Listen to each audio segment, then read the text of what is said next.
Pourquoi la concurrence n'est pas votre problème?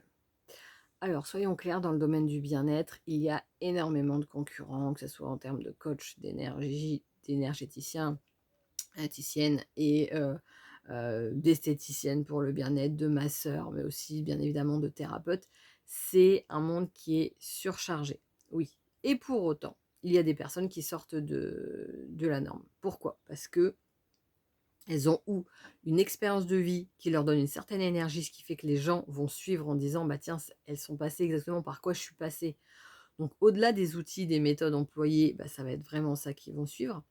Après, ça peut être par rapport aux personnes qui savent vraiment, valoriser déjà leurs propres valeurs, ce qui compte pour elles, de manière à ce que c'est pareil, des personnes qui se retrouvent, qui rencontrent, l'accompagnement pour la première fois, vont se retrouver dans ce type de valeurs, dans cette manière de faire et ça va les rassurer, de leur donner envie de continuer avec ce genre de choses.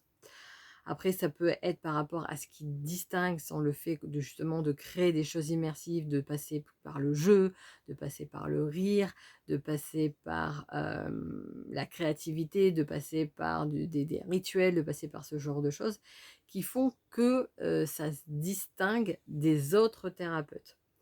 Et cette distinction, donc le but c'est qu'elle soit propre à soi et pas juste en disant: «Bah tiens, là il y a personne qui fait ça, je m'y mets alors que ça me parle pas». Il faut vraiment que ça parle à la personne, qu'il y ait une cohérence entre ce qu'on dit, ce qu'on fait, ce qu'on dégage et ce qu'on apporte au client.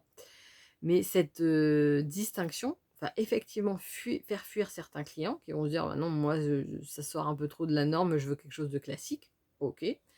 Mais ça va aussi en attirer d'autres qui vont se sentir appelés par cet univers ou par cette manière de faire, en se disant: «Bah tiens, j'ai envie de tester ça, de voir ce que ça donne, cette énergie-là, cette façon de faire-là». Et c'est ça qui fait que chacun peut apporter sa pierre à l'édifice et tout en étant différent des autres. Et donc face à la concurrence, bah, il y a pas vraiment de concurrence parce que ce qu'on dégage, ce qu'on apporte, la manière dont on l'apporte sera vraiment différent des autres personnes.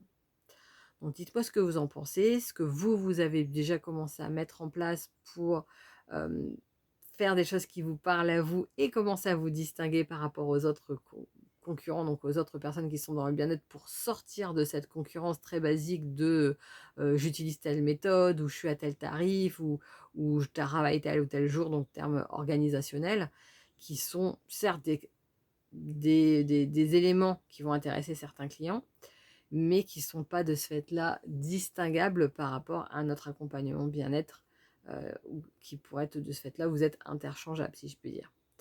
Donc si dites-moi ce que vous en pensez, si ce n'est pas déjà fait, vous pouvez vous abonner à cette chaîne pour continuer à avoir des éléments, pour revenir à vous-même, pour créer des expériences, clientèle mémorables et qui vous correspondent à vous et ainsi, bah, sortir de, le côté, «Je fais comme tout le monde et je ne sors pas du lot». Excellente journée et à bientôt.